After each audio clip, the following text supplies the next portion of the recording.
Just get a little scratch on the belly and down he goes. So I slow grow all of my guinea hogs, and they spend a year to a year and a half roughly out in the pasture. Around 18 months is pretty ideal for them to have all the forage and everything that they can get their hands on, and slowly develop their skeletal structure. And then I put them into a controlled, slow growth process to where I can make sure that they're getting good nutrition. They get alfalfa hay, they get produce, they get sprouted fodder. I don't feed my animals any kind of commercial feed outside of if a sow is lactating and or about to have a litter, I'll start her on a pelletized feed, and that's just to kind of get her calories up, because there's a lot of work on her system that's going on, and so I'll make sure that she's got a good base. And then when she is lactating, I'll give it to her then. And also for the first 6 weeks or so of the babies, up to sometimes I'll go to 8 weeks, depending on how they're doing, how good the milk was from the mother. If they had really good milk, then I usually cut them off at 6 weeks and wean them through that process there. And then they go out into the pasture with everybody else basically at that point, depending on their size, as long as there isn't going to be an issue with a size problem. And then also I don't want them getting in and out of the fencing further out away from where I am. If they get out of the fencing around the house, I'm not too concerned about it, because I can see them, and I can kind of redirect them anyway. But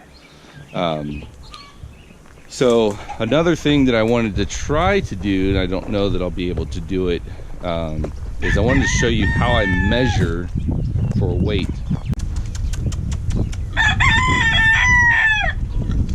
Come here, bud.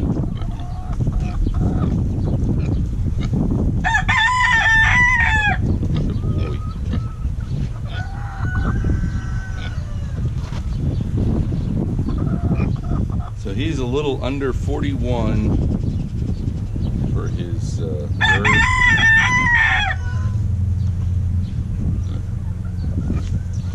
He's about 40, so we'll call him 40 by 40.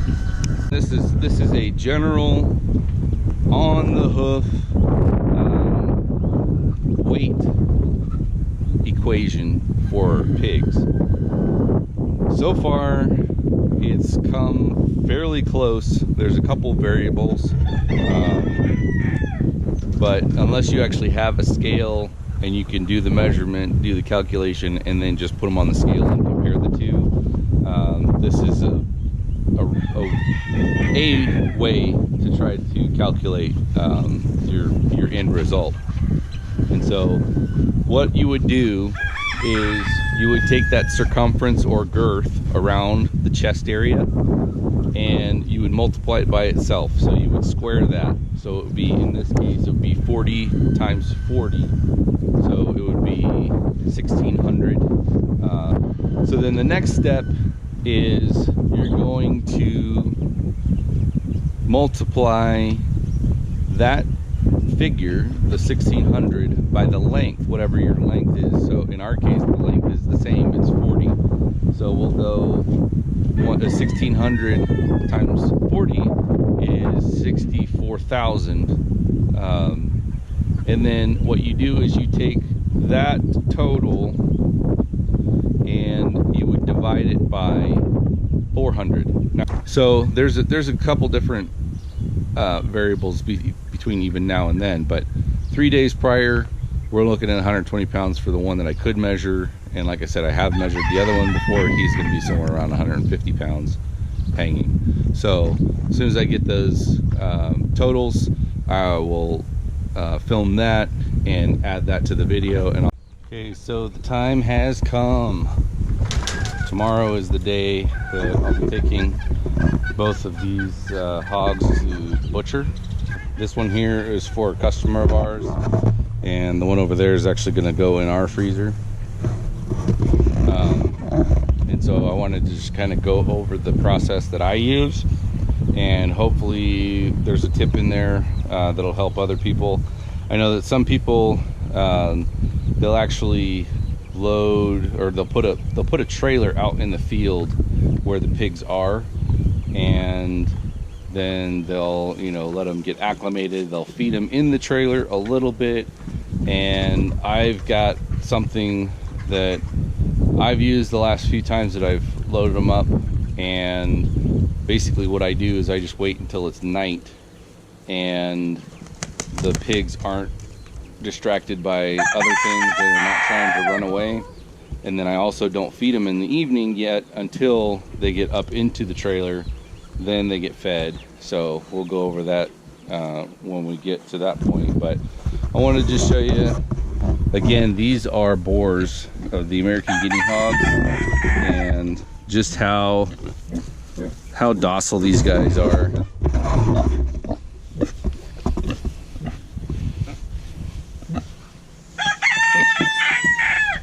You gonna make a liar out of me and bite me or something? No. I know you're hungry. I know you're hungry. Just get a little scratch on the belly and down he goes. So, very, very docile breed. Great breed. This is my primary breed here, and will be for a long, long time for a lot of different reasons. And I'll put together an American Guinea Hog specific video before too long, but we'll see. I'm guessing we're about 120 pounds hanging weight on this guy and about 150 pounds hanging weight on this guy. So we'll see. I'll check in once we get them hanging here in 2 or 3 days or whatever. I'll go see if I can go to the butcher and get some footage. See if they would mind. I don't think they will mind, but get some footage of them hanging and show the weight tags on them, and give you guys an update. So here in a little bit, the sun should be going down probably about an hour or so. I'll come back out and I'll show you how I load these guys up. But while I've got the light, I'll show you real quick what my setup is. Basically, I just have my truck backed up. And you can see it's not even really that close. If you're really worried about it, you can gate this off here. I've got a couple gates here that I can use as a partition, just kind of block off either side. But for the most part, I just put this little ramp down, and once I just open this gate, and I'll use like a shaker or something like that. And there's some hay up here in the floor, and there's a light up in the ceiling here.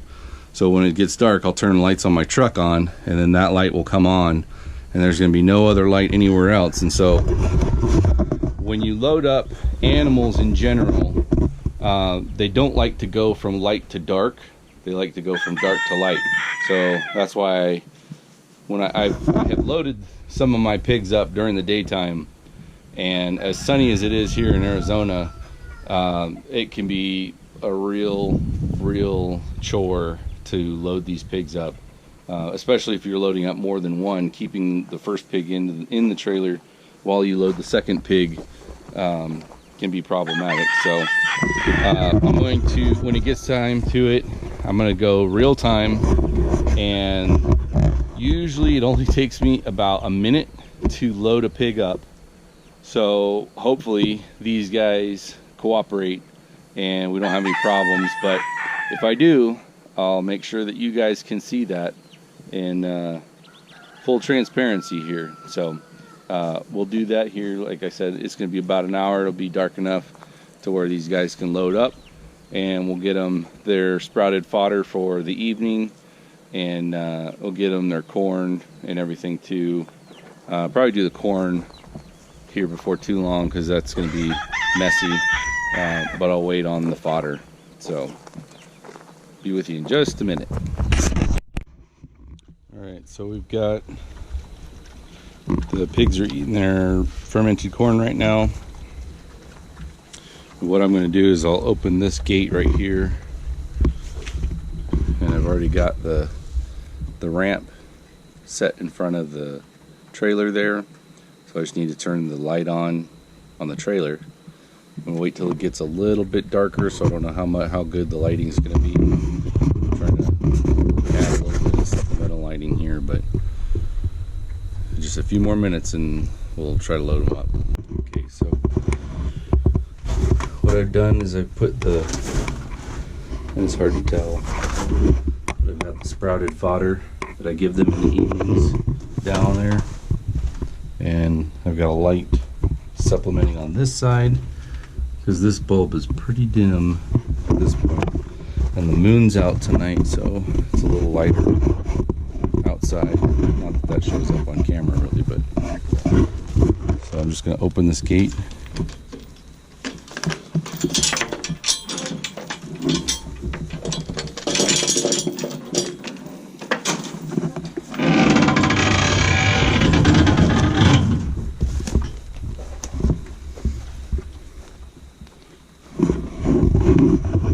Just eating their corn a little bit.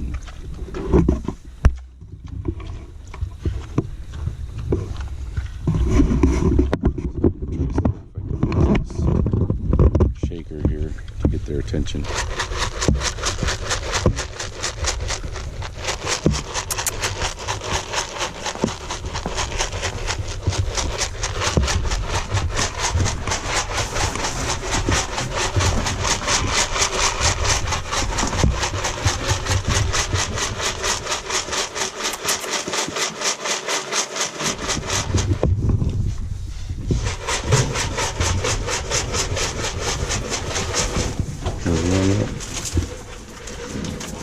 Going in.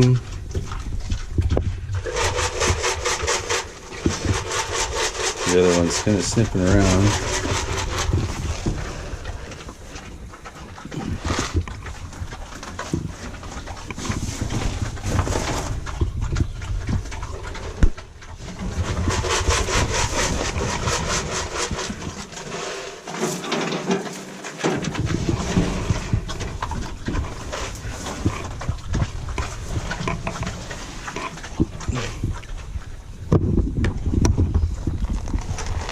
Alright, so they are both in. I'm just going to close the trailer door behind them. Lock them in.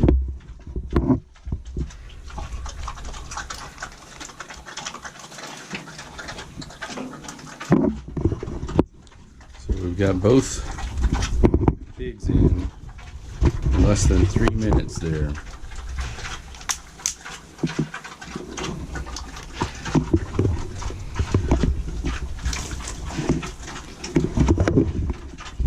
So you can see if anybody is usually loading them up, I can understand if you can't load them up at night. But if you can, just load them up the night before. Like I'm planning on taking them straight over to the butcher first thing in the morning. 7 o'clock is when the butcher opens. So it's just a lot easier for them to come in here. They can kind of chill out for a little bit. They're not stressing out, loading up and then unloading once they get over there. And there's some hay around here so they can eat and do whatever they want to do. I have in the past tried to put a water bowl in here, but they generally just knock it over. So I don't think it really does any good, and it just makes a mess. So the short period that they're going to be here, we're not dealing with any high temperatures, so to speak. They're getting some moisture from the fodder that they're getting right now, so they'll be good until the morning. I'm gonna pull my truck around the front so it's just ready to go in the morning. Actually, I might not even move my truck. I might just leave it here in place. So we'll check in the morning, see how they're doing, and then we'll head off to the butcher. All right, so it is a little after 7 in the morning.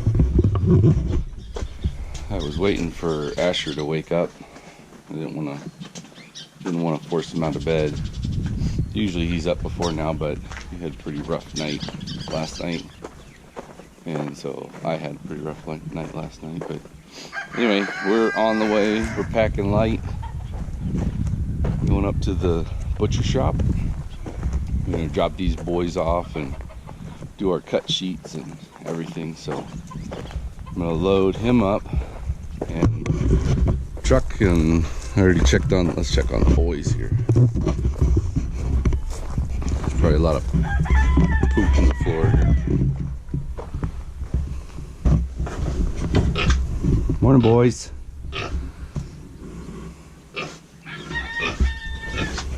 Not too bad. Alright, let's get loaded up and we will head over to the shop. Asher, you ready to go to the butcher? You ready to go to the butcher? Alright, we're loaded up, ready to roll.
Alright, so we are at the butcher. Asher and I are loaded up in our carrier, and we're gonna go get checked in, see about getting our cut sheet done and all that stuff. So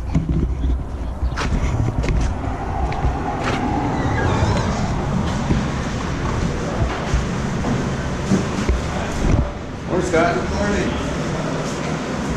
I got, hey, see those piggies? See those piggies? Can you see them in there?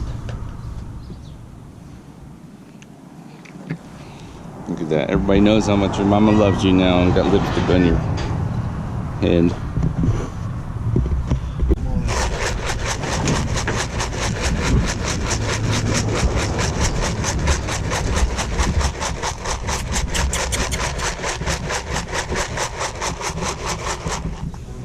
You want them in here?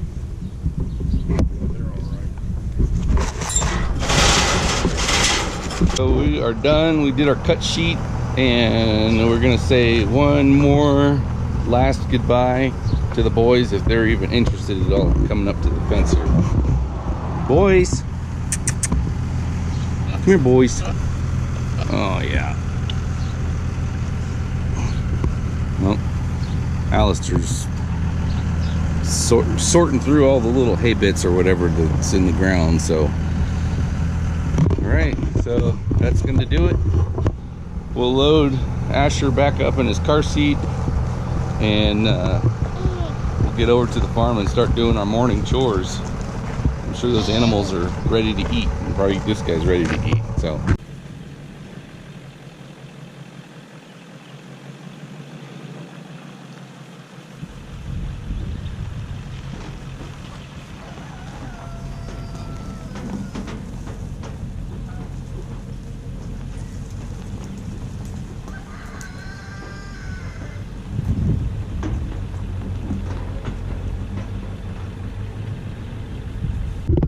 alrighty, so this morning we dropped off 2 butcher hogs that were in this pen here, and now I've got a customer that's buying these 2 from me, and so they were in 2 separate pens. I put them together so that they can kind of acclimate themselves to each other.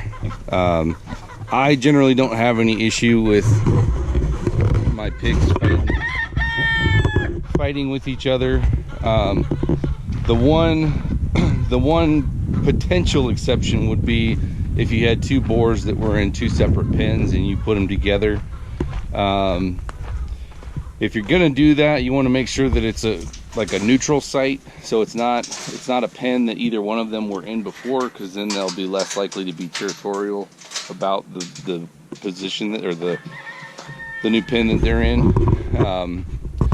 So I've got my Duroc girls are in this little center pen here, which is attached to the hog barn, and this is where they'll stay. Then I took my girls who are over in the far paddock.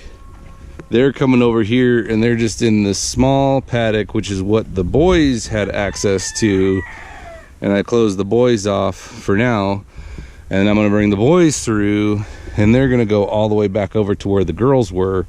And the idea is, because it's getting so hot, and I wanted to give the land a little bit of relief, and with having those 12 girls, or well, 12 hogs out there, including the barrows, it was too much pressure on the field. So I'm swapping out 12 for 2. And I'll just put the boys out there. They won't be able to keep up with all the vegetation. And then the girls, I'll come over here, and I haven't decided whether I'm gonna open it up to my neighbor's 20 acres that's right next to me that he's not using at the moment, and he allows me to graze over there if I want, or if I'm just gonna have them access this 3/4 acre paddock and the 2 acre paddock together. So we'll just have to see how everything works out. But right now I'm gonna get the boys moving over to this other far paddock here. So basically all I do is I've trained all my pigs to come to the sound of the pellet shaker. So we'll see how I do. They may get a little bit distracted by the girls, but depending on how hungry they are. I waited till late afternoon. Come on, Gumbo.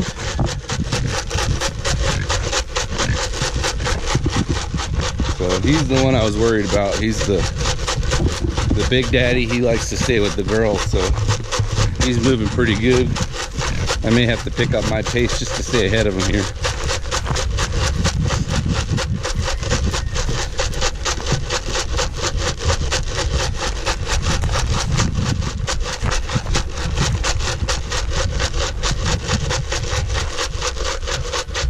Oh, I got too far ahead of me. Come on, boys. Come on, boys. Dog.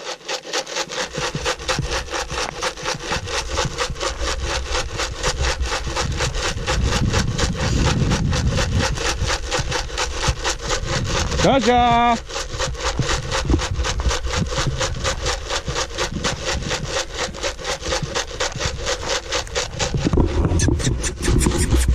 Come on, boys.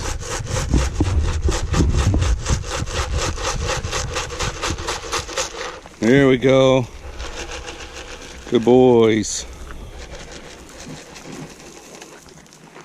So you can see it doesn't take much. There's less than a cup of pellets that I had in there, but it's just over time training them with something. I like to use that because it has a rattle sound to it, and I don't use pellets much with the exception of training new piglets and lactating mothers. Outside of that, they're just whatever's forage out in the field that's growing at the moment, the sprouted fodder, and alfalfa usually, but hay. If I can get a good deal on another type of hay that they like, then I'll go with that too. But alfalfa is pretty regularly available for me, and it's a high protein content for them, so that's good. A lot of minerals and whatnot. So I'll leave these guys over here. They've got a good established wallow and plenty of room. They've got the pig shelter that I just built out of pallets. If you haven't seen that video, I'll leave a link in the description so that you can see how I put that together. And basically it only cost me the cost of nails and screws, which I already had on hand, so it didn't cost me anything additional.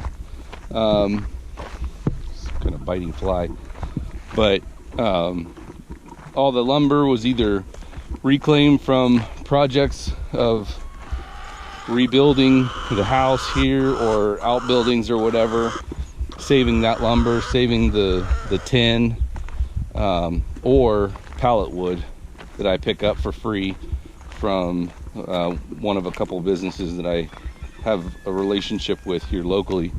Now that I've got the boys over there, I'll go ahead and open this section here.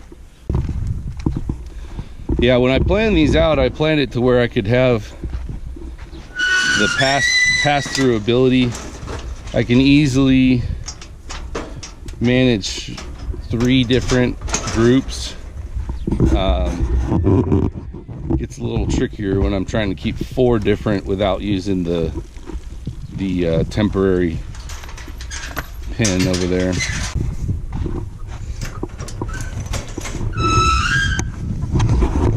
Some of this, like this gate here, this was already on the property.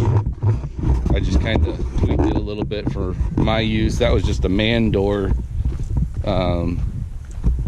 Whoever owned this property in the past, they were running horses, more corral style, so I tweaked it to fit my needs, and it's been working pretty well so far.